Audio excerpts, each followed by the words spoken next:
I'm delighted to be talking with Deborah Kneeshaw, who helps business folk get creative. She's an adjunct faculty member of the Australian Graduate School of Management, where she teaches design thinking on the MBA and directs a 3-day program for executives about creative strategy. Deb has had a career both as a designer and a lecturer at London's University of the Arts. We're going to talk about some straightforward steps to develop and nurture creativity. Hello, Deborah. Hello.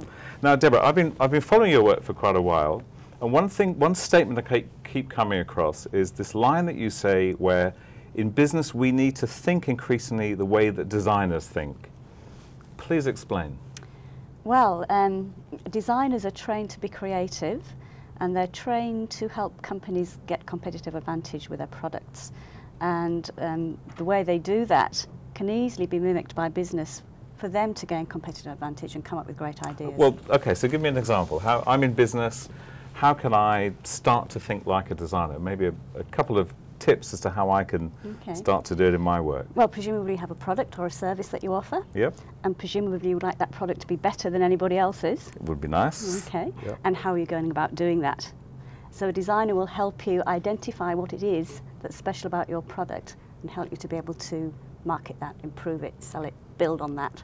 Okay, so say I'm working, when I'm working by myself or I'm working with a team, I don't have a designer, it's just little old us, and we have this product or service that we're trying to develop, and we want to start to change our thinking a little bit more like a designer. We're all together in a room. What sort of things might we do to start that thinking? Okay, well, there is a whole process involved that designers use. And the first step would be to have a discussion and explore amongst yourselves what it is that you do, what it is that you offer that's different or special. And brainstorming, just discussing together, really digging deep and getting to the bottom of that. So kind of just be prepared to pull everything apart and look at every aspect of our products or service. Yes, and I would also suggest looking at what else is out there. So looking at what other people are doing so that you can learn to differentiate yourself. So you don't want to mimic anybody else, but you may learn from other products or services. Okay. So I sort of imagine that you might say, well, you've got to sit cross-legged on the floor and you've got to have lots of coloured markers and pieces of paper. So it's not that literal, it's just that we need to, you're saying, have a more sort of expansive way of thinking about our work? It depends what you want to achieve. So I think the first step would be to actually sit down, and the first step is actually very logical. So it doesn't involve any markers or any sort of crazy idea at that stage. The first step is getting clarity about who you're about, what you're doing, what it is that you offer. And so that's some really rigorous soul searching. And that stage, I think, needs to be done before you can actually start to look at how you're going to improve or extend your services. I guess when in business, I think when we sort of think about creative people, we tend to, there's certain stereotypes of creative people, always dress brightly and work in a different sort of way. But for people that are in business that maybe don't kind of use that side of the brain so much, aren't that comfortable or that confident with perhaps getting in touch with their creative side, do they still, is it preferable to have somebody such as yourself or somebody else kind of facilitating this, or do you honestly think that a group of kind of straight-laced business people can suddenly start to get their kind of creative juices going? You make it sound quite easy. How does it happen? Yes, that's the question. Well, my own belief is that everybody has the potential to be creative, and it's just about tapping into it. But I do think that most of the time in business we tend to be much more rational, and so because we're usually operating in that mode, we do need to make some kind of concerted effort. If you're going to have a session where you are trying to come up with ideas, a brainstorming session, as opposed to the session I was just talking about, which is slightly different, I do think it's a good idea initially to, first of all, create an environment, and then to actually possibly use a few tools and techniques. And I think at the beginning it is better to get somebody else to come and help you to do that. But then, my objective is always that when I leave, the team will carry on working. That you change them, they're transformed into creators. Absolutely. So you talk about changing the environment. Literally, what do you mean? Do you mean dressing an environment, or do you mean going away from sort of off-site, away from your office? Is that? Well, we just saw that wonderful playroom over there with the beanbags in. So I think it is useful to get people out of their usual environment, and it sort of signals that, okay, now we're going to do something different. Yeah. So clever companies like Apple will actually have areas, and the whole office will increasingly we see that, don't we? Will be designed around having a specific area where you can go and brainstorm and have ideas. What about, if I may, I know we're talking about a large business audience here, but let's say a small business as well. How would that kind of translate for a small business? You know, somebody watching this, working in their own kind of small business, small office, and they haven't got an area where they're going to fill it with bean bags or do. What would you say to them? To help them to get into a creative mind space. Well, if you're a soloist like I am, so if you're working on your own, I like to have colourful things in my office and things which stimulate me. But if I am going to go and have a brainstorming session, or if I get stuck, I think actually getting up, moving and doing something different can be a useful tool. All right, so just creating some kind of physical change, not necessarily a room full of beanbags, but just getting out of your office space, out of your normal environment, that sort of sends a signal that something different is going on around here. Yeah. You mentioned a few moments ago exercises that people can do. I'm assuming you don't mean press-ups and sit-ups. So, can if you like. What sort of exercises, if you've got an individual or a group of people that are sitting here thinking, well, yeah, I'm just not creative, what might start to unleash some of that creativity? What sort of exercise might you do with a group? Well, you know, if I've got 3 days with a group, which in some of my programs I have, I will spend a whole afternoon exploring what creativity is. So we'll kind of have a whole exploration of that, usually in a very playful way. Okay. Give me an example. I've seen an example. Well, we start off just exploring what it is, so we write down words. So we write down words. So each individual writing down words. So with my programs that I do in groups, we always work in teams because designers are usually working in a team. Okay. And you can harness a lot of energy and have some fun. So this is, just to make sure I understand, this is an individual writing down what creativity means to them. and very quickly. So I'll say, write down 10 words that you associate with creativity. Hang on then. Write down 10 words that you associate with creativity. Okay. And don't think too much. And don't think too much. Okay, so you start that kind of gets the juices going. That gets the juices going. Okay. And then if you get stuck, we might do something like use a different hand to... Try using your other hand. Try using your other hand, or we might use colours, or we might draw something instead of writing it. Right.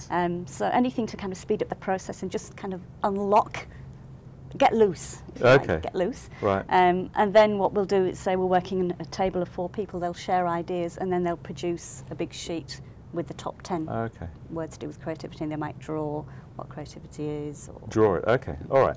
Fine, so really challenging people to shift out of their non-creative kind of comfort zone by and try doing something different. Doing something, And my background is actually in visual design, and so I use a lot of visual techniques, but I don't do it because I want them to become Leonardo. I do it because it's just a different way, and because it's different, it kind of shocks your system. Was that Leonardo from Teenage Mutant Ninja Turtles? No, Da Vinci. The one from Titanic. Yes, okay. All right, so there's some good exercises there. So again, this creative movement, it is a real movement, isn't it? I mean, we're seeing this a lot across in the US, and it's kind of prolific in our industry, in our marketplace as well. Is this a kind of worldwide movement to be more creative?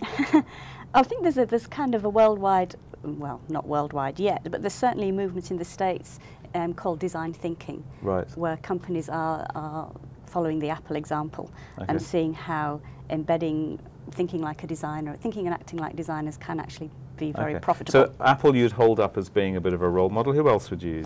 Google are one of the other great examples. And I guess with the whole sort of internet age, there's a lot more, we have the ability now to kind of put things up there and see what people make of it, and in that sense I suppose that frees up people creatively somewhat, doesn't it? It speeds up the process, I think. You know, we're in a period of rapid change and businesses need to respond to that, which is another reason why they need to be creative and innovative. I know that, because you told me before we started speaking that you've had a number of people from government and various corporate bodies that have come to your courses that you run.